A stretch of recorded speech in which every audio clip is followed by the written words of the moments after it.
Hey family, welcome back for another minisode here on the K&Chi Show. Today we have a profile of a leader who came into an organization and helped change their culture into one that was thriving and successful. It was quite the turnaround story. And it's a culture and an organization that you've likely heard of.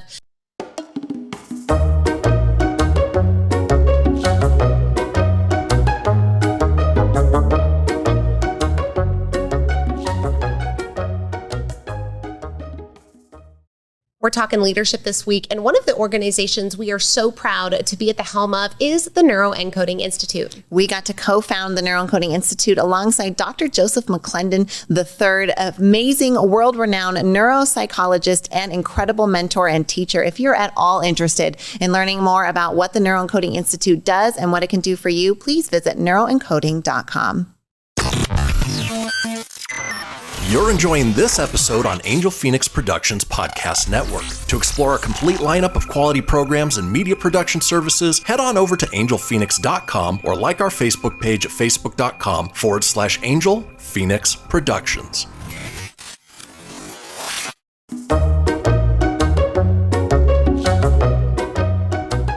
Now, this organization is Ford Motor Company, and after 3 generations of being handed from the founder entrepreneur, Mr. Henry Ford himself, onto his son, then his grandson, then his great-grandson, the company found themselves in a fair bit of trouble. And it was time to bring in, for the first time ever, an outside executive to run the show, and the person they selected was Alan Mullaly, and now a basically legendary status in terms of culture turnaround and leadership deep dives and observations. But what he did with Ford was really interesting. And it didn't happen overnight. I think every leader who's experienced knows any kind of culture turnaround, as Kay and I often like to use the visual, it's like your organization, the bigger it is, the bigger of a boat it is. And think about how hard it is to turn a humongous boat, right? Like it turns so slowly. In a kayak, boom, you're on your own. But this is an organization is a giant boat. And imagine how big the boat is when we're talking about Ford Motor Company. We always laugh thinking about, the captain of some giant cruise ship, and he's in there going like this,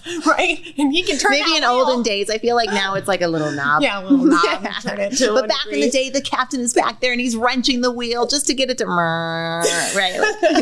There's a lot of action on the leader's part without a lot of result on the result of the organization. So it's important to understand that things do take time. But after a 37-year career at Boeing, Alan got the opportunity to come over at where he worked at Boeing from an engineer up into the CEO of the aerospace company Boeing. He then was asked to come in and be a turnaround CEO for Ford that had racked up some incredible debt, was legendary for its bad culture, but was still in the hands of this family-owned and operated situation. So Alan, he had a huge task ahead of him. He did. And as we said, it took some time, but he did manage to swerve that boat away from the iceberg and sail successfully. And not only sail successfully in terms of what the bottom line demonstrates, but in terms of creating a culture that people felt positive about and felt positive being a part of, which is beautiful. And one of the mainstays of what he did culturally was institute just a weekly executive circle up,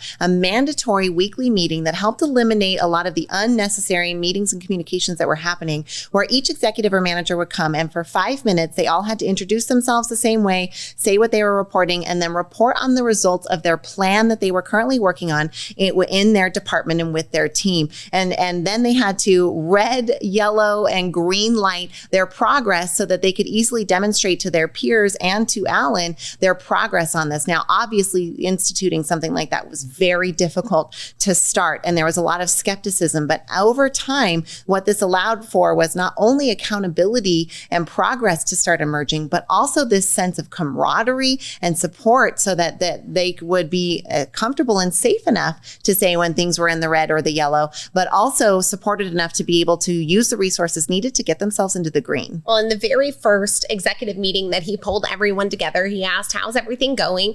And he put up the stoplight, the green, yellow, red, and all of the executives said that they were in the green. Now, he looked around that table and he said, really? Because we're we're about to lose $17 billion. I'm going to go to the shareholders and tell them that we're about to lose $17 billion. And all of you were telling me that you're in the green.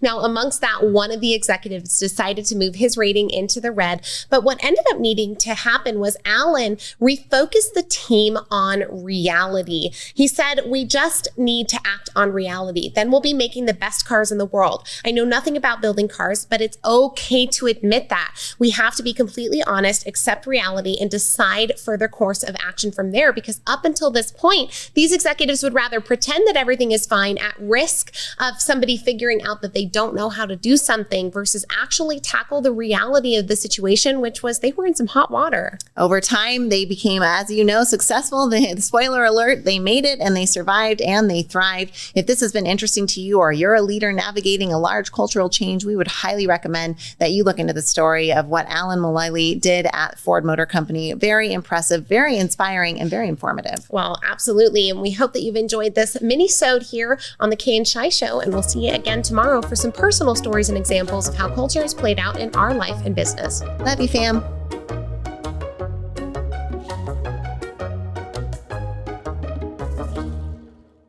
This podcast was a production of Angel Phoenix Productions. Explore more episodes of this show or other great shows on the Angel Phoenix Podcast Network by visiting angelphoenix.com. The views expressed in this show do not necessarily represent those of Angel Phoenix Productions or its advertisers and may contain language that's unsuitable for younger listeners.